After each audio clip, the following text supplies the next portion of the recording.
Microsoft founder and former richest man in the world, Bill Gates, surprised many people with an essay that he published on Tuesday.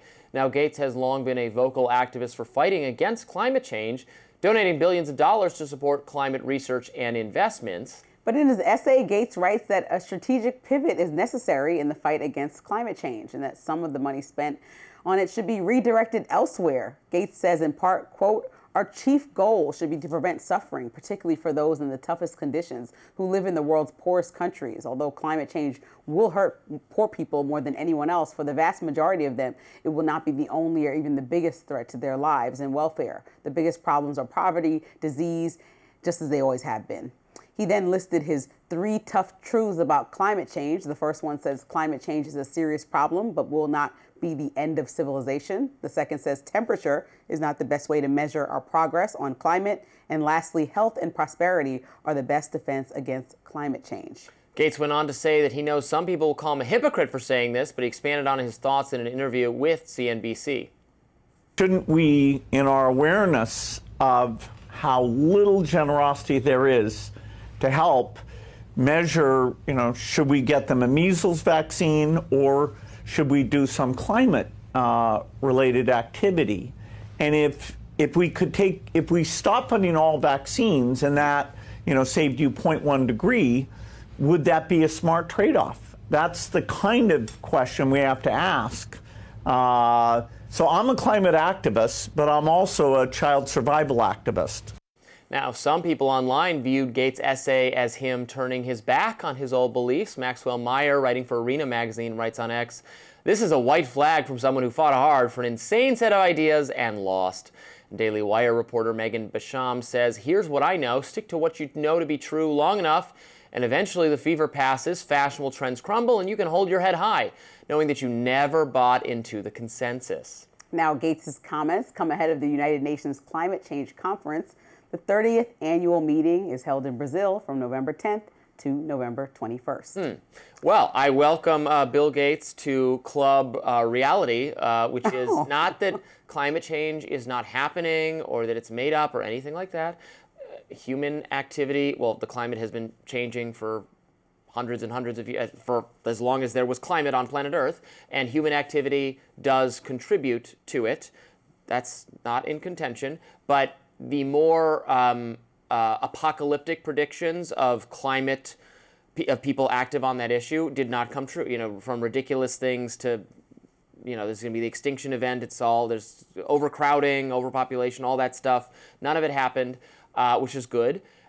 And just prioritizing fighting rises in temperature, if the trade-off is living miserably or starvation or the disease mitigation efforts thwarted in the third world, that would not be worthy trade-offs. So I agree with what he's saying here completely, that this was not his position prior, but he's landed in the correct place.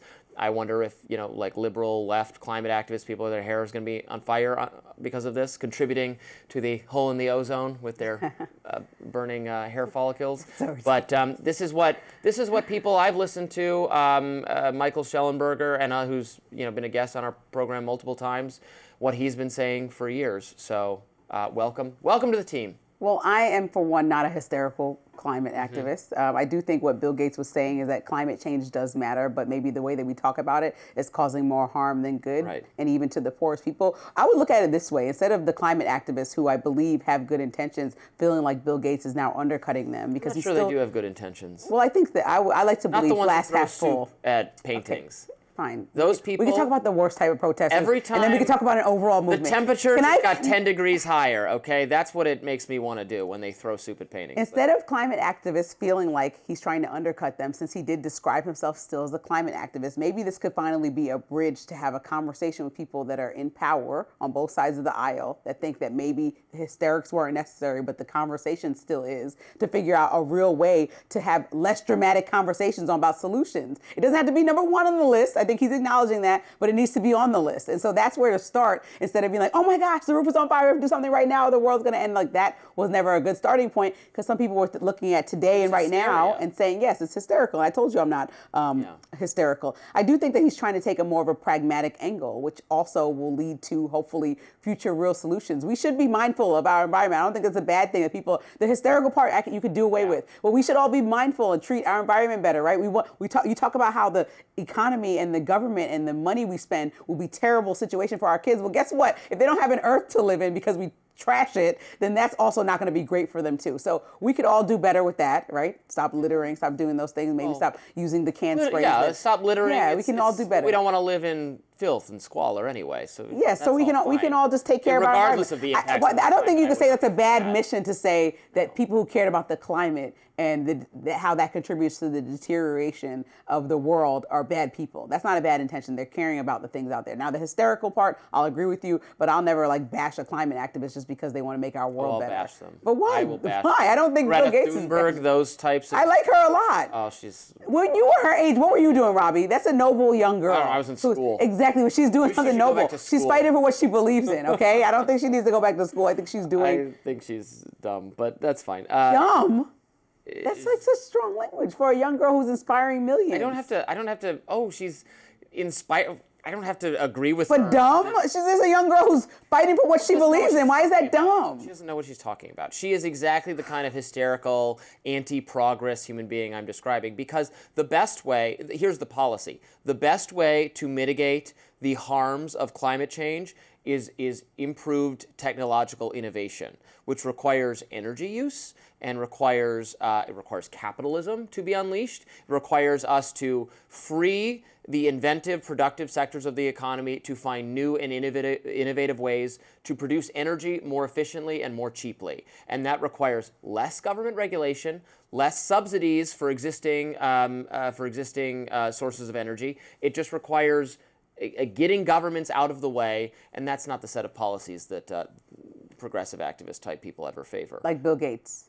Like Greta Thunberg. Okay, but yeah. Maybe Bill Gates is open to that conversation, which is a great thing. That to me, that's a good thing. I also think, he's calling for a little bit of balance. He's calling for innovation. I mean, this is one of the most innovative guys in our history. Nuclear power plants was a huge mistake, because nuclear power, I know Chernobyl, nuclear power is safe Chernobyl wasn't small. And clean compared to fossil fuels. So you should move from fossil fuels to nuclear, and then when possible, when it's economically productive to do so, to wind and solar and whatever else.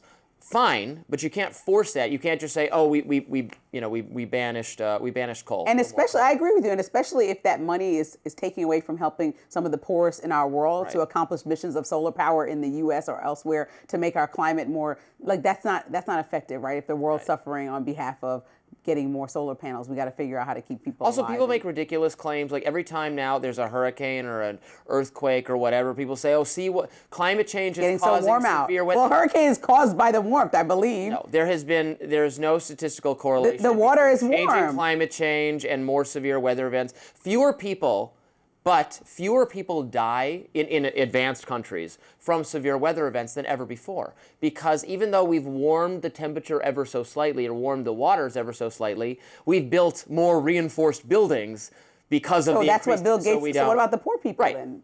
Well, so we need to make available to them the same kind of developments, and that's maybe more precedence over. Exactly. So we can mitigate the harm. Hopefully Bill Gates comes to the table and has more of these conversations. Now, former President Barack Obama reportedly was going off on Nancy Pelosi in a tense phone call last year. The new bombshell report from Jonathan Karl's new book, Retribution, coming up. We'll be right back.